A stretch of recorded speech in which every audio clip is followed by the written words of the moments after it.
What's up, everybody? Matt Gajewski here, back again with the Stochastic channel. Today, we're talking some college football DFS. Week 5, Thursday night, it's a showdown, and it's a great one. It's Army versus Temple. We'll try to do our best to break it down, but before we get started, make sure to hit that thumbs up button, subscribe to the channel, and hit the notification bell so you know when this and all other content goes live. We're also brought to you by Bet365. For those of you in Kentucky, Ohio, New Jersey, Virginia, Iowa, Colorado, Louisiana, Indiana, Arizona, North Carolina, and Pennsylvania, if you click the link below, make your first deposit and bet $5 on any game. Could be a total, could be a side. Whether it wins or loses, you are getting $200 in the form of bonus bets. You must be 21 or older to play, 18 in Kentucky. If you or someone you know has a gambling problem, please call or text 1-800-GAMBLER. All right. What a game we have here. What a game. This is our data usage tool available with a Stochastic subscription. More on that later. Temple takes on Army. Temple, fresh off a surprising victory to some. They were about a 6-point underdog, but they get an outright win after they make the QB change to Evan Simon. But Army's been rolling some teams lately. They look very good, and they entered this spot as a 13.5-point favorite with a total of 45.5 points overall in the game. Army's running the triple option. No surprise here. They are the slowest team in the entire country with a 13% pass rate. That is just Army. Temple is outside the top 100 in run defense. There's real concerns here. They're allowing 5.4 yards per carry to opponents.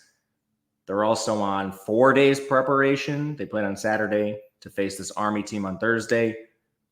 Generally, teams perform a little better when they have more time to prepare. See like UAB this week against Navy. But man, it's a pretty good Army team, and now you are Temple trying to figure this out on just a couple days' notice. I'm not sure if Temple can do it. They're the 121st overall team, 107th in total defense, 118th run defense. Army has cracks of their own, especially on defense. They're 99th in total D. They have a really bad defensive line. They're 96th in run defense, 128th in pass rush. I'm not sure if Temple can really run the ball on this team, but at least Temple did show some life. For DFS, I don't know how we don't play Bryson Daly in the captain spot. He is the entire Army offense. Basically, 2/3 of the play they run is something that is with him involved. He has 17, 21, and 23 carries this year. He outcarried their starting fullback, Kanye Udo, 23-8 last game. 6.3 attempts per game is what it is. He's been surprisingly efficient there. But man, there's just nobody that has this kind of volume on a showdown slate. I'm probably just going to eat the chalk with Bryson Daly and move on and try to get differentiation elsewhere in lineups. If you do want to play someone else, it would be Kanye Udo. 9,200, I think, is too expensive for him. He's been lapped by Daly in efficiency, and it makes sense why they made the switch towards Daly handling more of the work in the backfield. From there, it's Noah Short and Hayden Reed change of pace backs. Both of them had just 1 carry apiece in their last game. I wouldn't read too much into that. They beat the absolute snot out of Rice, so they were quickly bringing in players that don't typically carry the ball. Like backup quarterback Dwayne Coleman had 7 carries. I'm not reading too much into the 1 carry apiece for these two guys. Hayden Reed is probably the most interesting just because of how cheap he is at 2,800. And then if you're getting really deep, Jake Renda at 1K, Samari Howard, I imagine they will each have somewhere between 1 and 3 carries in the backfield. That's something that could be worthwhile if you want to take a stab on a Stoneman guy. You don't really want to play receivers for Army too much, but it's a showdown slate. You might want to. Noah Short's labeled a running back. This is a player that has played receiver in the past. As you can see, he leads the team in targets with 6. But he has played quite a bit of receiver, so I'm actually somewhat interested in him, not only because he carries the ball a lot, but he does have some – it's a pass game role. I don't want to call it good by any means, but he's out there. And he has a pretty good route rate as well. Army hasn't really used anyone in a full-time route rate, I think largely because of opponent. But yeah, I would rather throw darts on the cheap running backs like Howard and Rendina instead of anyone else down here in the receiving game. Outside of Short, it would be Reynolds. He's too expensive at 62. Not playing a tight end. Yeah, as you can see, it's pretty gross. The only last thing to mention with Army is they might get back Tyrell Robinson. He's a slot back for this team who's had a lot of work in the past. He has an injury problem and he's been out for a while now. But this is a guy who did carry the ball 78 times for 615 yards back in 2021 with 13 catches. The coach's quote was just that Tyrell Robinson will try to return by the end of September. So I'm not very optimistic he plays. If he does, I think we should at least throw some darts because he's probably better than some of the slot backs they've been using. Temple. Okay, so Forrest Brock gets hurt. He's out. Then last week, he actually warms up for the game, but he warms up as a fourth stringer. And Evan Simon, he has a good game. Evan Simon is a Rutgers transfer. He is somebody that has a decent pedigree as far as, like Temple signal callers go.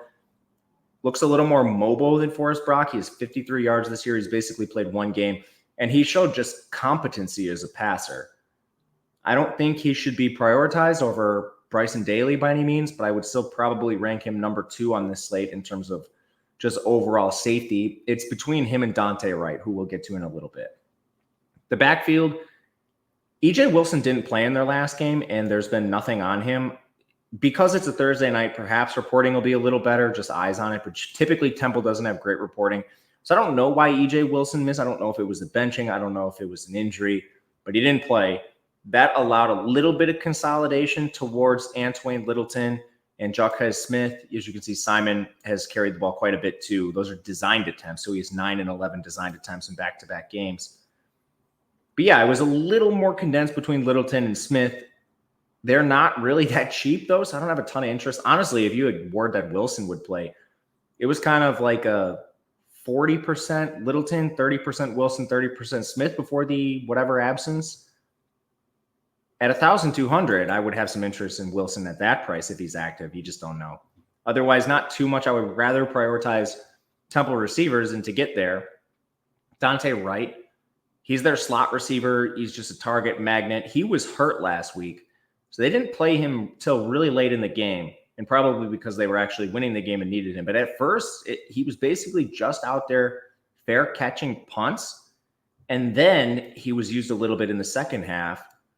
And his route rate shows that he was way down in routes, but their beat reporters did actually talk about this a lot. He went from a 93% route rate to a 35.5. That is supposed to be injury related. The other thing to mention here is Zay Baines might be back. I thought he was listed here, but I guess I forgot to do him and Tyrell Robinson. Baines is 6,800, but he is likely to be their wide receiver too. This is a guy that played a lot last year. I don't know if we want to necessarily call it efficient, but he did have 36 catches for 442 yards. And the players they've been using as their wide receiver 2s and 3s, Antonio Jones, Ashton Allen, have been among the least efficient receivers in the entire country. John Adams has played a little bit too. None of those players are even at 1 yards per route run, not even 1. So, I mean, they're focusing all of the offense on Dante Wright. Getting Zay Baines back would probably take a little bit off of his plate, but it's his first game back off injury. I'm guessing this is probably like 50% route shares max across the board for these guys, except for Wright. Wright, if he's healthy, I imagine would be at 90%. But last game, Jones and Allen were at 74% of the routes apiece. You had John Adams. He's been roughly around 30%. If you take 25% away from Jones and Allen, that gets you to 50% for Baines. And I don't know how much they would immediately give him. I think that's a reasonable projection. So to me, I am prioritizing Wright. I think he is the safest role in this offense. And from there, I'm just willing to go down and punt it off with James Della Pesca. His routes have been awesome, and he plays tight end, so he should be a little more safe than these receivers now that Baines is back. His routes have been 83%, 69%, 65%, which is pretty good. 10 targets in that span, nothing really fantastic, but he has a cheap price tag. You can get to him with not much resistance. I don't have a ton of interest in the other players. There are some tight end injuries. You'll see Peter Clark. No idea if he's going to play. I would doubt it, but that's about it. Overall, my favorite plays and priorities in this game are going to be Bryson Daly, Evan Simon, Dante Wright. And from there, I'm going to be trying to jam in some of the cheaper plays to maybe get another stud like Udo or one of the Temple running backs, something like that. Those cheap players mainly are going to be James Della Pesca, and then I'll throw some darts on Samari Howard and Jake Rendina. That'll do it for us. 10 minutes on Army Temple's probably too long. Thank you guys for watching. If you have anything to say, please leave it in the comment or hit me up on Twitter at Matt_Gajewski. DMs are open. We'll be back tomorrow for a far more interesting 2-gamer. Until then, good luck, and we'll see you later.